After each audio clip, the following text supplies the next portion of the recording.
దీనికి బాధ్యులు ఎవరో దీని మీద ఎంక్వైరీ జరగాల్సిన అవసరం ఉంది. అసలు ఇలాంటివి మళ్ళీ జరగకుండా ఎందుకు కట్టడి చేయలేమో ప్రభుత్వాలు ఆలోచన చేయాలి. బికాజ్ ఇంత ముందు కూడా ఇలాంటిదే జరిగింది అని వింటున్నాం. ఈసారి అయితే వచ్చిన ఫోర్స్కి బీమ్స్ కూడా దెబ్బతిన్నాయి. ఇది సామాన్యమైన దెబ్బ కాదు. ఇంత హిస్టారికల్ బ్యారేజ్, ప్రకాశం బ్యారేజ్కి ఇంత పెద్ద దెబ్బ తగిలింది అంటే దీన్ని చాలా సీరియస్గా తీసుకోవాల్సిన అవసరం ఉంది. కఠినంగా శిక్షించకపోతే, పెనాల్టీ పెద్దగా లేకపోతే మళ్ళీ జరిగే అవకాశం ఉంది. కాబట్టి ఇది చాలా సీరియస్గా తీసుకోవాల్సిన అవసరం ఉంది. అంతేకాకుండా యాజ్ సూన్ యాజ్ పాసిబుల్ మరమ్మతులు కూడా చేయాల్సిన అవసరం ఉంది. గత ప్రభుత్వం, జగన్మోహన్ రెడ్డి గారి ప్రభుత్వం కనీసం ఎన్నో ప్రాజెక్టులకు కనీసం యాన్యువల్ మెయింటెనెన్స్ కూడా చేయలేదు.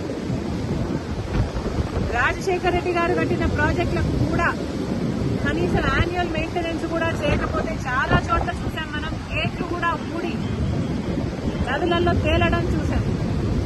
అలాంటి పరిస్థితులు రాకుండా ఈ ఒక్క బ్యారేజ్కే కాదు, మిగతా ప్రాజెక్టులు అన్నీ కూడా రాష్ట్రంలో ఎక్కడెక్కడ ఏమేమి అవసరాలు ఉన్నాయో ముఖ్యమంత్రి దృష్టి పెట్టాల్సిన అవసరం ఉంది.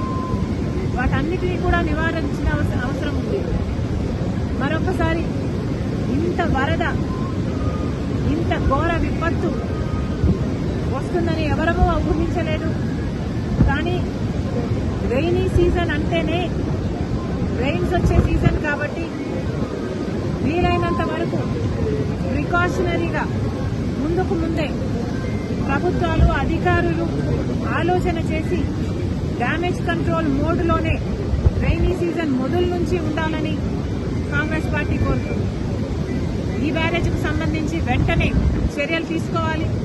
ఎవరు దీనికి అకౌంటబుల్లో, ఎవరు దీనికి రెస్పాన్సిబుల్లో వెంటనే కనుక్కోవాల్సిన అవసరం ఉంది. కఠినంగా శిక్షించాల్సిన అవసరం ఉంది. ఎందుకంటే ఇది మళ్ళీ రిపీట్ కాకూడదు కాబట్టి.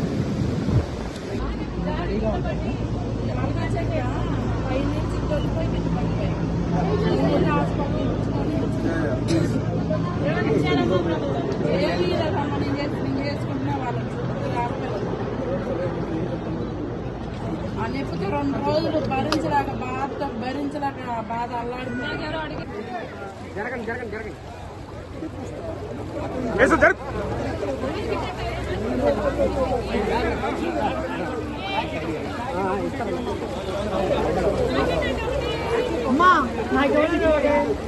సైడ్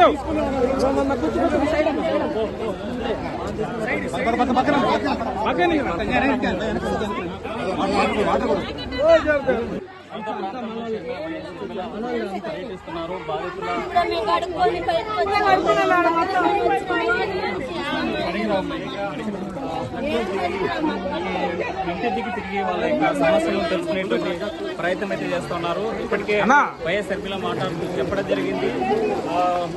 కేంద్ర ప్రభుత్వం స్పందించాలి, ఇది జాతీయ విపత్తుగా ప్రకటించాలి, వారందరినీ ఆదుకోవాలి, ఎకరాకి 25,000 రూపాయల పంట నష్ట పరిహారాన్ని ప్రకటించాలి. ఇప్పటికీ స్పందించాల్సినటువంటి కేంద్ర ప్రభుత్వం చూసి చూడనట్లు వ్యవహరిస్తుందని విమర్శించినటువంటి పరిస్థితి అయితే స్పష్టంగా కనిపిస్తుంది. వద్ద ప్రాంతంలో మాత్రం భర్తతోనే